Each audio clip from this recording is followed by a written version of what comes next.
Profiting from Market Panic by www.profitabletradingtips.com. The New York Times reports that oil's fall continues to less than $50 a barrel. Panic seems to be affecting markets. Oil prices tumbled below $50 a barrel on Monday, spooking global financial markets and signaling that the remarkable 50% price drop since June was continuing this year and even quickening.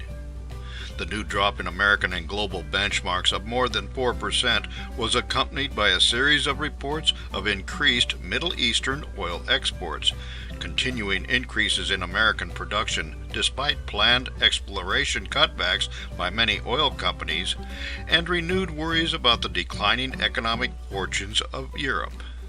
Uncertainty when extremes beget panic is common, and profiting from market panic is the business of an astute trader. Where is oil going next? Will Europe slide back into recession?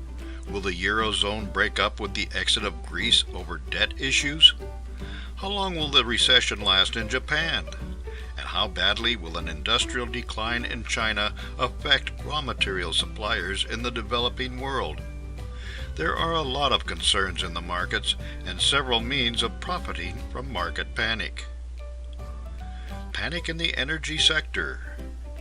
The Dow Jones Industrial Average has fallen by 500 points in the last few days. The U.S. economy is growing at an annualized 5%, but oil and gas stocks are hurting as the price of crude has fallen by more than half in the last 6 months. RT remarks on how the Dow Jones Industrial Average lost 300 points in a day due to the rout in oil prices.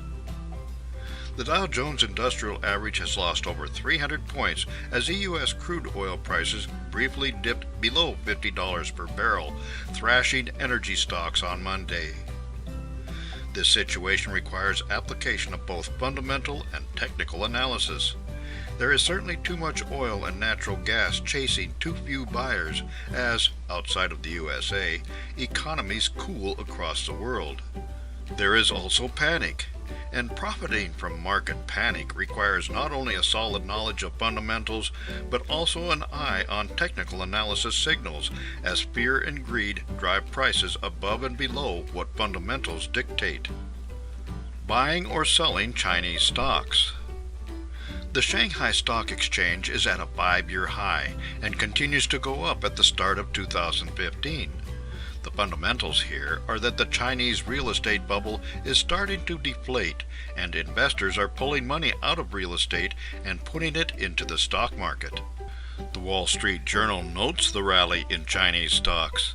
They also note that the Hong Kong exchange is being much more skeptical than the one in Shanghai.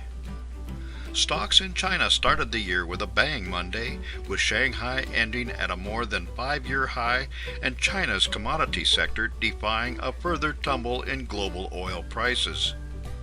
Enthusiasm toward Chinese stocks in Hong Kong continued to be more muted as institutional investors dominating the market were more wary of signs of Chinese economic weakness. The Hang Seng Index lost 0.6%. More and more investors are signing up for accounts in Shanghai. When there are no new investors clamoring for stocks, the pyramid may start to crumble. At this point, there may well be opportunity for profiting from market panic, both with short selling on the way down and selective purchases as the market bottoms out.